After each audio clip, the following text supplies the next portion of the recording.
말라기는 그토록 이스라엘 백성들이 바벨론에서 밤낮으로 울며 불며 기도했겠죠. 무너진 성전을 바라보면서 무너진 성전 쪽을 바라보고 다시 성전이 회복되기를 바라는 그런 밤낮의 눈물의 기도로 결국에는 성전이 지어지고 나서 하나님께서 이스라엘 백성들에게 보내시는 편지입니다. 말라기에 들어가기 앞서서 한 이야기를 시작하고자 합니다. 한 부부가 있었습니다. 둘은 첫눈에 반했고 서로를 극렬히 사랑했습니다. 그들에게는 1년이 한 달 같고 한 달이 하루같이 빠르게 지나감을 느꼈습니다. 그러나 어느 순간부터 서로 마음이 맞지 않은 일이 잦았고 서로의 뜨거운 감정은 사그라들고 현실만이 그 부부만을 삶을 채웠죠. 서로의 마음은 맞지 않은 것을 알았지만 너무 바쁘다 보니까 서로의 마음을 맞출 시간은 없었고 시간만 흐르다 보니까 더 이상 감정도 예전 같지 않았습니다. 그래서 외로움에 사무친 아내가 외도를 하게 되었고 그 사실을 안 남편은 조용히 아내를 불러서 그 외도의 사실을 확인하였죠. 그리고 남편은 결국 그 외도를 용서해 주기로 했습니다. 다시 둘은 처음 사랑을 기억하면서 부부 생활을 지속하려고 하였고 남편은 아내를 위해서 노력하였습니다. 서둘러 퇴근을 하여서 항상 저녁 식사에 식사를 하려고 먼저 앉았고 그리고는 하루 일과를 떠들었습니다. 아내는 몇 번의 눈마주침 외에는 그냥 반찬만을 응시하면서 그 남편의 이야기를 들었죠. 주말에는 외식도 하기는 하였지만 마치 인형처럼 생기를 잃은 그 눈빛을 바라보는 것이 그런 외식이 주를 이루었고 영화를 같이 봐도 어떤 일을 하여도 흥미를 느끼지 못해 하는 아내에게 몇 년이 지난 다음에 남편이 한 소리를 합니다. 나를 사랑하지 않냐? 내가 이렇게까지 노력하는데 너 뭐 잘했다고 지금 이렇게 행동하냐? 라고 했을 때 그 아내가 대답합니다. 외도 안 하면 됐는데 뭘 더 바라는 거야? 우리는 이 이야기에서 아내의 태도를 보고는 남편을 사랑한다라고 얘기할 수 없겠죠. 남편과 함께 저녁 식탁에 앉아서 식사를 하기는 하지만 주말에는 외식 식사도 하고 문화생활도 즐기지만 여러 가지 활동을 남편과 할지라도 그 여자가 그 남편을 사랑한다라는 말에 우리는 동의할 수 없다라는 것입니다. 왜 그렇습니까? 관계라는 것은 행동과 반드시 마음이 수반돼야 되기 때문입니다. 마음이 빠진 행동만 남아서도 안 되고 마음만 있는 행동이 없는 모습도 안 되는 거죠. 마음이 빠진 채로 상대방에게 사랑하는 행동을 하는 것은 상대방을 더 비참하게 만들 뿐이고 마음만 있다면서 행동은 없는 것은 그 마음을 의심하게 만들다가 결국 지치게 만들어 버리겠죠. 그리고 그 관계를 중단하게 만들겠죠. 오늘 이스라엘 백성들에게 하나님께서 묻고 계시는 것입니다. 너희가 행동은 있는데 마음은 어디 있느냐라고 말이죠.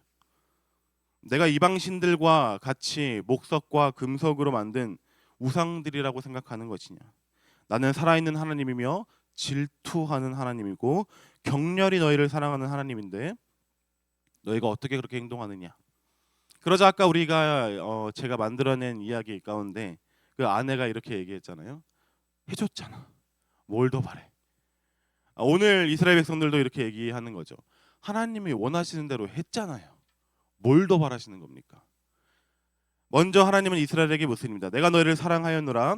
그 대답에 이스라엘은 이렇게 답했죠. 어떻게 우리를 사랑하셨나이까? 이것보다 더 그 사람의 마음을 아프게 하는 것은 없죠. 사랑했다라고 고백을 했는데 어떻게 사랑했는데요? 라고 얘기했을 때 그리고 그 대답에 대해서 하나님께서는 에서와 야곱의 이야기를 말씀을 하십니다. 에서와 야곱은 누구의 아들입니까? 이삭의 아이들. 이삭의 아버지는 누구이죠? 아브라함이죠. 즉 야곱과 에서가 둘 다 아브라함의 족속임에도 불구하고 하나님께서는 에서와 야곱을 둘 다 사랑하지 아니하시고 누굴 사랑했다고 표현하시죠? 야곱을 사랑하셨다라고 표현하십니다. 이는 하나님께서 사랑하시는 주권적인 사랑을 설명을 하시는 말씀인데 로마서 9장에서는 이 말씀을 바울은 이렇게 얘기를 합니다. 하나님께서 야곱과 에서 중에 야곱을 사랑하신 이유를 그저 긍휼히 여기시는 하나님의 은혜대로 되었다고 말하죠. 즉 이스라엘 백성들이 어떻게 우리를 사랑하셨습니까? 라는 질문에 내 은혜대로라고 답변을 한 겁니다. 너희가 사랑받을 만한 것이 있으면 나에게 열거해 봐라. 너희가 나에게 선택받을 만한 근거가 있다면 내 앞에 가지고 와봐라. 너희가 아무리 몇천 년 동안 몇백 년 동안 나를 배신하고 배반하고 나를 향해서 범죄할지라도 내가 너희를 계속 붙들고 있는 이유를 너희가 설명할 수 있다면 내 앞에서 설명해봐라. 설명이 안 된다라는 거죠.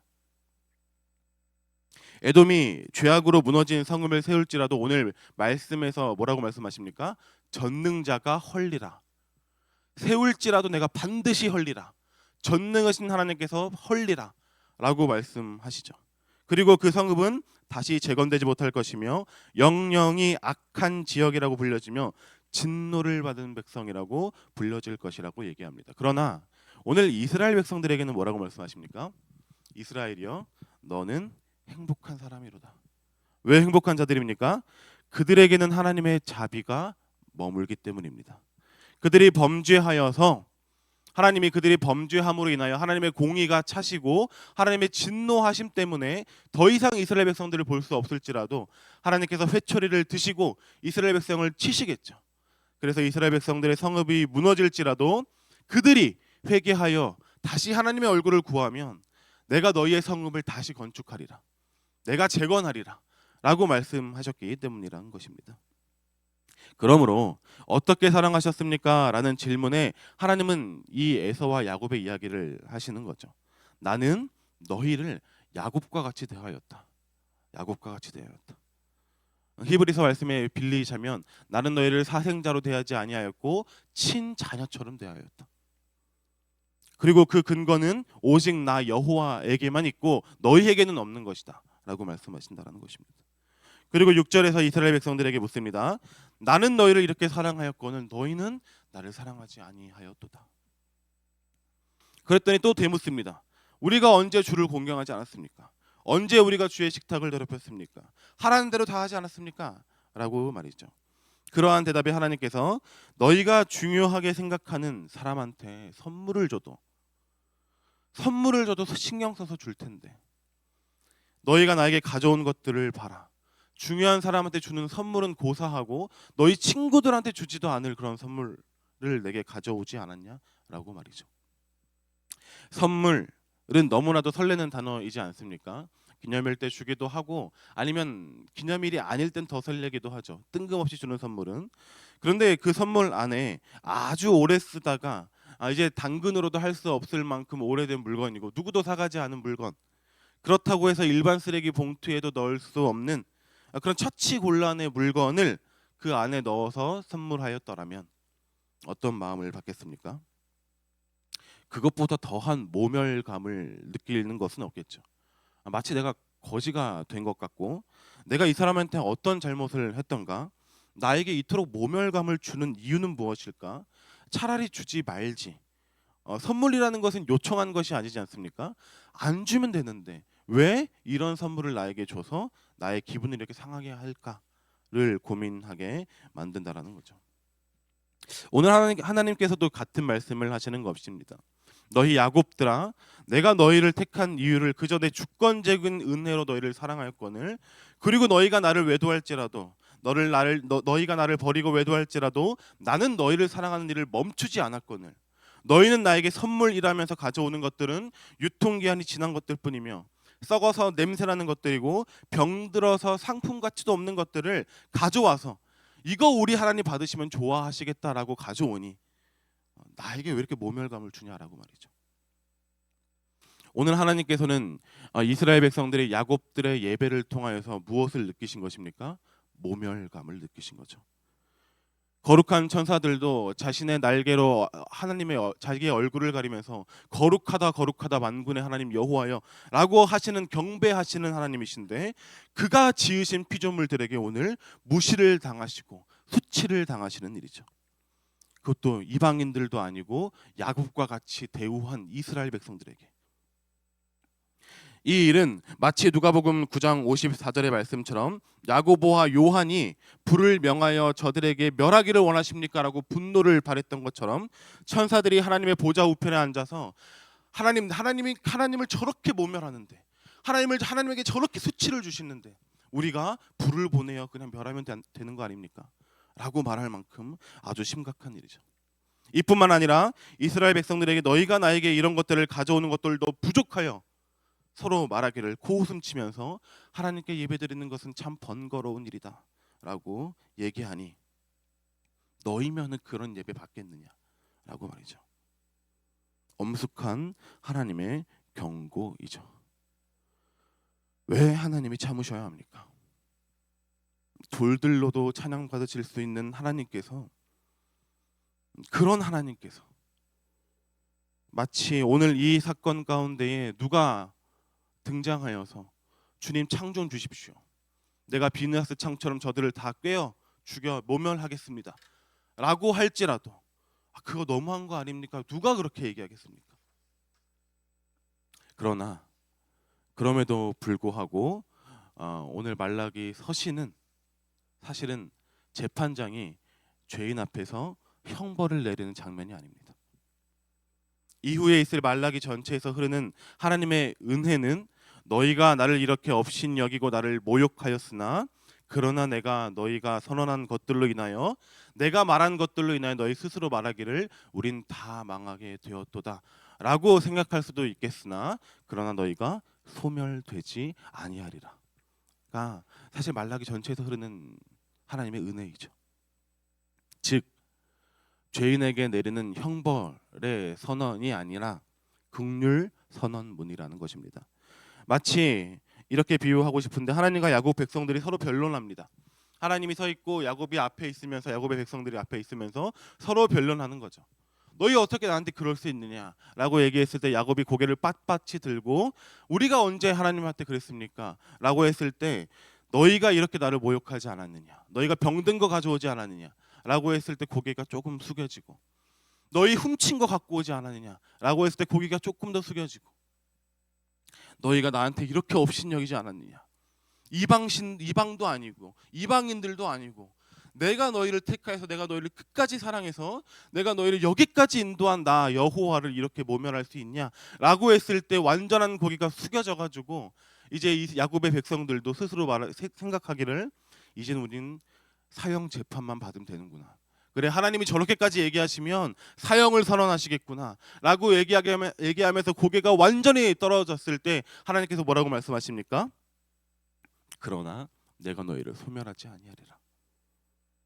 이게 말라기 전체에서 흐르는 은혜입니다. 그러나 우리가 그 은혜에 다가가기 전에 우선 우리는 1장에 머물고 싶습니다. 우리는 하나님께 참으로 진실한지, 우리는 정말 하나님을 예배하는 일에 있어서 전심인지, 우리는 그분을 경배하는 일에 있어서 얼마나 겸손한지 우리가 1장에 머물고 싶습니다. 말라기처럼 우리는 재물을 가지고 나오지는 않습니다. 그러나 우리가 왜 재물을 가지고 나오지 않습니까? 하나님의 아들 예수 그리스도께서 스스로 재물이 되셔서 자신을 바쳤기 때문에, 그렇기 때문에 우리가 재물을 가지고 나오지 않는 것입니다. 우리가 매 주중 예배마다 우리가 당당하게 고개를 들고 우리가 우리 손에 아무것도 가지고 나오지 않은 채로 나올 수 있는 은혜가 무엇입니까? 예수님 때문에, 그분이 스스로 재물이 되셨기 때문이라는 것입니다. 우리 안에 그 벅찬 감격이 있는지, 내 삶의 어려움으로 인해서 그것들의 이유가 되어서 정당한 이유가 되어서 그걸 잃어버린 것은 아닌지, 세상의 시끄러운 일들로 인하여 내 마음이 갈려진 채로 예배를 드리지는 않는 건지 저희는 살펴보아야 합니다. 오늘 말라기 1장에서 제사장들에게 하는 말이라고 그 책임을 피할 수는 없습니다. 우리가 대우받고자 하는 일에 있어서는 우리는 왕같은 제사장이요라는 말씀을 가져오지만 우리가 하나님께 열심을 두는 일에 있어서는 너희가 왕같은 제사장이고 우리는 아니요라고 말하고 있지 않은 건지. 그래서 저는 제가 목회자이지만 목회자이기 때문에 목회자는 이래야지라는 말을 싫어합니다. 목회자가 목회 안 하면 막 살아도 되는 것입니까? 아무한테나 화내도 되고 뭐 누가 끼어들면은 욕해도 되고, 목회 안 하면 말씀 읽는 중에 말씀 읽는 일에서 경솔히 여겨도 되는 거고, 목회 안 하면 기도 생활에서 자유할 수 있는 것입니까? 목회 안 하면 하나님을 아는 열심을 줄여도 되는 것입니까? 목회 안 하면 하나님을 아는 지식인 신학을 나는 이제 목회 안 할 거니까 등한히 여겨도 되는 것입니까? 물론 목회자가 모범을 보여야 되는 것은 맞습니다. 그것을 부인하고 싶지는 않지만 제가 좋아하는 말은 성도니까를 좋아합니다. 예수 믿는 사람이니까. 하나님을 예배하는 성도는 참아야지.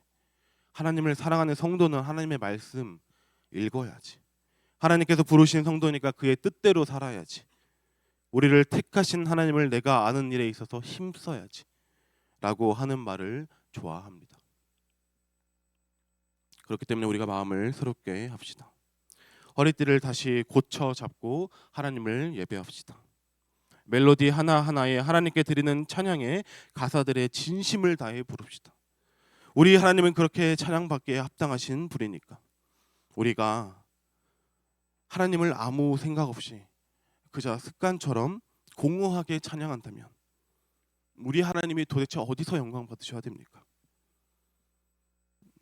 내가 하나님을 찬양함에 있어서, 하나님을 경배함에 있어서, 내가 하나님을 경배하고 높이는 일에 있어서 내 온몸에 전심을 다해 찬양하다가 내 몸이 떨리고 내 몸의 온 세포가 진동해 버려서 내 온몸이 분해될지라도 하나님께서 우리에게 하신 일에 비하면 아무것도 아닌 것 아닙니까?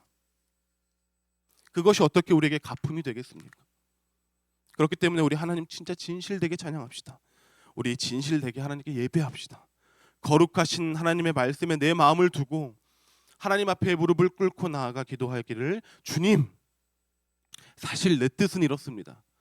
나는 이렇게 살고 싶습니다. 그런데 나는 주님께 항복자가 되기를 원합니다. 내 뜻이 주께 항복되어지고 주의 뜻이 내 안에 머물기를 원합니다 라며 고백하면서, 그래서 하나님의 뜻이 내 삶에 머물고 그래서 하나님의 공의와 하나님의 나라가 이 땅에 울려 퍼지게 합시다.